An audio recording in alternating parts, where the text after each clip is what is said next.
जब कुरान निसाब बंदगी और निसाब ज़िंदगी है तो फिर हमें देखना होगा कि कुरान क्या दस्तूर देता है, क्या रहनुमाई करता है कि उस रहनुमाई में हम अपनी ज़िंदगी के इस सफ़र को आगे बढ़ा सकें। बिस्मिल्लाहिर्रहमानिर्रहीम। कुतिबा अलैकुमुस्सियाम कमा कुतिबा अलल्लज़ीना मिन क़ब्लिकुम लअल्लकुम तत्तक़ून।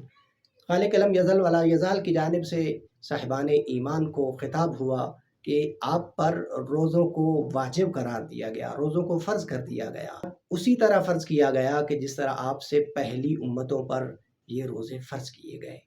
किस लिए? लअल्लकुम तत्तक़ून, शायद कि तुम अहले तक़वा हो जाओ, परहेज़गार हो जाओ, अल्लाह के नेक बंदों में शामिल हो जाओ।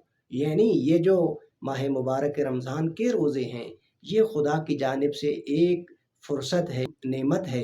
इस नेमत को गनीमत शुमार करते हुए हम खुदा का क़ुर्ब हासिल कर सकते हैं। यानी हम अपनी वो जो ज़िंदगी है उसको आलूदगियों से पाक कर सकते हैं।